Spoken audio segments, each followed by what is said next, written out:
पक्की फसल को देखकर गर्वियों मत किसान, अभी झोले बहुत है घर आले तब जान। ये कहावत है वो ज्यों की त्यों स्टिक बैठ रही है फेफाना किसान के लोगों के लिए। जी हाँ, नमस्कार, कबीर की न्यूज़ में आपका स्वागत। मैं मंगला नायक। इसमें जो आपको मैं मंडी की जो तस्वीर दिखा रहा हूँ वाकई एक हैरान कर देने वाली तस्वीर है। नौहर तहसील के नहीं बल्कि जो विधानसभा लगती है, अन्य जो भादरा विधानसभा की अगर मैं बात करूँ, नौहर की मैं बात करूँ, चूरू की मैं बात करूँ, तो MP साहब आए थे राहुल जी कसवा। उनके सानिध्य के अंदर केंद्र सरकार से गुहार भी लगाई गई थी कि आप गौण मंडियों की विशेष दौर से इनकी शुरुआत की जाए ताकि लॉकडाउन के चलते किसानों को किसी भी तरीके की दुख दुविधा का सामना न करने पड़े। लेकिन एक अनोखा उदाहरण आपको मैं दिखा रहा हूँ। रात बारिश का समय था, बारिश आ रही थी, तो सोशल मीडिया के माध्यम से हम लोगों को भी मैसेज मिल रहा था कि किसान की जो फसल है वो 6 महीने तक एक बच्चे की तरह पालता है और उसके बाद जब उनके दामों का नंबर आता है तो इस तरीके से सड़क पे उनकी फसल बर्बाद होगी, शायद ही कोई सोचता होगा। अक्सर मैं भी एक किसान का बेटा हूँ, किसान का बेटा ही किसान के दर्द को अच्छे से समझ सकता है। इस मंडी की आड़ में राजनीति करने वाले लोगों से मैं एक प्रश्न करना चाहता हूँ कि फेफाना गांव के लोगों ने आप लोगों को क्या नहीं दिया, इन लोगों को किस चीज़ की सज़ा मिल रही है। आपको बता देते हैं कि नौहर तहसील का सबसे बड़ा गांव अगर फेफाना की अगर मैं बात करूं तो यहाँ पर तीन प्रधान निर्वाचित होकर के आगे ब्लॉक मेंबर की तरह नहीं बल्कि आगे प्रधान के रूप में शपथ ग्रहण करके वो लोग जनता की सुनवाई के लिए नौहर कार्यालय में जाकर के बैठे हैं। दुर्भाग्य इस बात का है कि सबसे घनी आबादी वाला क्षेत्र भी आज किसान है वो अपनी फसल के दाम मांगने के लिए रो रहा है, सड़कों पे है। और किसी भी तरीके से जैसे इंद्र भगवान की अगर बारिश हो गई, अगर फसल खराब हो गया तो उनको मुआवजा नहीं, अगर खराब होने के बाद अगर ठीक से दाम भी नहीं मिले तो उनको नुकसान। खैर, इन किसान को मार ही मार है। बचपन से लेकर के हम लोग कहानी और किस्सा सुना करते थे कि सबसे ज़्यादा अगर कोई मेहनत करता है तो वो धरती पुत्र किसान करता है। मेरे साथ एक किसान साथी है, मैं उनसे बात करना चाहूँगा। आपका नाम क्या है? देवीलाल गोदारा। देवीलाल जी, ये रात भी मैंने देखा कि बारिश का समय था, आप लोगों को दुख तकलीफ हुई होगी। हम भी आपकी भावनाओं को अच्छे से समझ सकते हैं और रात ही हमने सोशल मीडिया के माध्यम से बोला था लोगों को कि हम लाइव अपडेट आपको दिखाएंगे किसान की किस तरीके से दुर्दशा हो रही है। आप जरा दर्शकों को बताएं कि कब क्या हुआ, कितने दिन पहले ये मंडी स्वीकृत हुई, आज तक कोई नहीं आया। देखिए कितना सुंदर दाना है, पहले देखिए कितना सुंदर दाना है, कितनी मेहनत से पकाया होगा। अब दो लाइन बोल दूं? जी जी बिल्कुल बिल्कुल। कितना सुंदर ये दाना है, क्या मेरे हाथ कुछ आना है। हमें 2 कौड़ी की आस थी, उन्हें टेंडर में कमीशन की तलाश थी। वो तर्क दे रहे कायदे का, सब खेल है कमीशन फायदे का। 6 महीने कुदरत से लड़कर हमने यह सोना उपजाया। निर्दयी व्यवस्था भारी पड़ी, कुदरत को भी तरस नहीं आया। सरकार ने बहुत दावे किए हैं, 10-20 दिन महीने से अखबार में समाचार आ रहे हैं कि मंडी आपकी शुरू हो रही है। 30 साल 40 साल से हमारा ये मंडी प्रांगण बना हुआ है, खरीद होती रही है। 1 साल फसल कम होने से ये केंद्र बंद कर दिया गया जी। तो क्या ये जिंदगी भर शुरू नहीं होगा? हम दोबारा पानी नहीं मिला, अकाल हो गया तो क्या दोबारा हम अन्न पैदा नहीं करेंगे? क्या अब कोरोना में सरकार 30% कर्मचारियों को ले रही है, 70% को हमेशा के लिए घर भेज देगी? हमारी 2 साल मंडी बंद रही हुई है, कोरोना में छोटी छोटी जगह मंडियां खोल रही है सरकार, हमारा एक दाना नहीं खरीद रहे हैं। कोई अपराध किया है? इतना बड़ा गांव है, इसके 5 या 6 गांव और पंचायतें और हैं। 1 साल का बहाना लेकर बंद किया है। इतना बड़ा गोदाम है, कम से कम 30 बीघा ज़मीन में मंडी है हमारी। सैकड़ों किसान, हज़ारों किसान गेहूं घर में लिए बैठे हैं, मंडी में ला के डाली है। ये रात भर पानी है, आप देख लो। जी जी। कोई नहीं सुन रहा है। कलेक्टर साहब को जगाते हैं, जगाने वाले को पसीना आता है, पता नहीं शेर है खा जाएगा जी। SDM साहब जागते नहीं हैं। मंडी सचिव आता है, दोपहर में तुलवा दूंगा, शाम को तुलवा दूंगा। कितने दिन हो गए ऐसे झूठे आश्वासन देते? ये झूठे आश्वासन ही मिल रहा है हमें, और क्या झूठे आश्वासन। अभी उम्मीद नहीं है हमें तो। 7 दिन का कह के 4 तारीख को मंडी शुरू होने वाली थी, आज 12 तारीख हो गई। कल उम्मीद थी लोगों को कि ये खुलेगी, कम से कम 7 दिन बाद तो खुलेगी। किसी का एक भी दाना नहीं तुला है। चारों तरफ बैठे हैं, रात को मच्छर खाते हैं, ना कहीं शेड है ना कुछ। अभी रात परेशान है। रात बारिश हुई, आपकी पूरी फसल भी बारिश हुई है।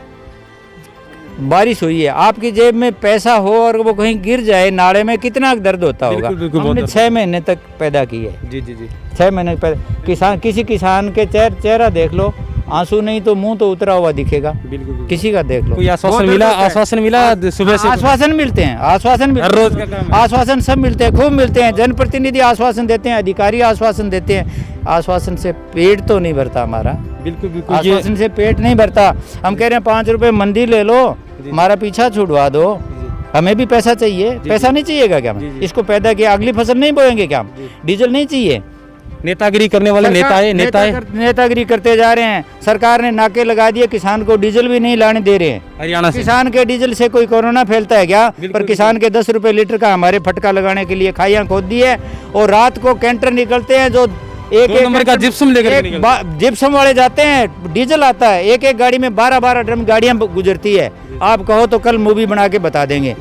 बड़े अधिकारियों के समर्थन बिना नहीं निकल सकती, और किसान को 1 ड्रम तेल के लिए भी कह रहे नहीं जाने देंगे। और डीजल से कोरोना फैलता है। सरकार ने निर्माण कार्यों के लिए छूट दी है, किसी मजदूर को रोजी मिल जाए। ईंट नहीं आने देंगे, रेता नहीं आने देंगे, क्यों? क्या मतलब हुआ? सबको घर में बंद कर दो, कहते कुछ नहीं है, कोई खाना है तो किसी को खा लो। बिल्कुल, ये किसान भाई है, इनका दुख और दर्द हम लोग अच्छे से समझ सकते हैं। ये जिस तरीके से रात को बारिश हुई थी, पूरी की पूरी फसल इनकी खराब हो गई है। और ये मैं आपको गीलापन दिखा रहा हूँ, ये देखिए आप, जिस तरीके से ये गेहूँ खराब हुई है। नेतागिरी झाड़ने के लिए अक्सर चुनाव के समय में लोग बड़े बड़े वादे लेकर के आते हैं कि हम उचित मूल्य के दाम पर आपकी फसल को उठाने का काम करेंगे, किसान हित की लड़ाई लड़ेंगे, किसान की मौजों की लड़ाई लड़ेंगे। ये लगभग 65-70 वर्षीय बुजुर्ग है। बाबा 78 साल का। 78 साल का। क्या नाम है बाबा? मेरा नाम इमलाल है। कितनी कणक खराब होगी? कणक बहुत 1000 कुंटल खराब हो जाएगी। 1000 कुंटल खराब होगी, पूरा फेफाना काम की। हाँ जी जी और कोई सुनाई नहीं हो रही है। आगू आगे जज्जा दिए बगैर। जी जी जी। और माने 15 दिन तो मैं खेतों में उखाड़ी है, 1 हफ्ता मंडी में गिरी हो गयो जी। कोई धनी नहीं बन रहा है, दे लो घुघरिया हो रही है। जी बिल्कुल, ये आप देख सकते हो। हाँ। ये 15 दिन से ये गेहूं यहीं पर रखी हुई है। किसान बेचारा क्या करे, किसान बेचारा क्या करे। ये मंडी का मैं नज़ारा दिखा रहा हूँ आपको। प्रशासनिक अधिकारियों से, तमाम प्रशासनिक अधिकारियों से निवेदन करूंगा, उन प्रशासनिक अधिकारियों के लिए जो कुंभकर्ण की नींद में सोए हुए हैं, जो लोग आश्वासन देते हैं कि हम तुरंत फुरंत उन पर कार्रवाई करेंगे या फिर इन पर विशेष दौर से चर्चा करेंगे।